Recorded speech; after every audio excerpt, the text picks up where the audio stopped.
Hi అండి.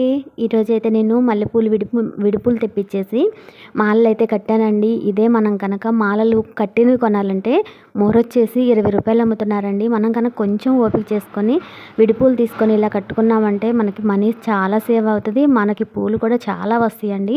నేనైతే ఒక పావు కిలో పూలు నాకైతే 30 రూపాయలకి ఇచ్చారనమాట. మా అబ్బాయి ఊరెళ్తే తెప్పించానండి. పావు కిలో పూలు తీసుకొచ్చాడు. చామంతులు గులాబీ పూలు కూడా ఒక అరకిలో తెప్పించుకున్నాను.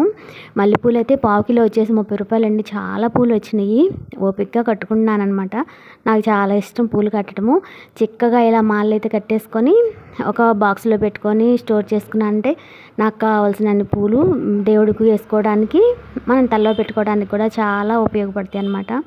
ఇవన్నీ కూడా 30 రూపాయల పూలేనండి. నాకైతే చాలా బాగా నచ్చినాయి. పూలు కూడా చాలా ఫ్రెష్గా మంచి వాసన వస్తున్నాయి అనమాట. మీ ఊర్లో పూలు ఎంతో నాతో తప్పకుండా కామెంట్స్లో చెప్తారు కదా. ఇవన్నీ 30 రూపీస్ పూలు అంటే ఎవ్వరూ నమ్మరు కదండి. చాలా వచ్చినాయి. చాలా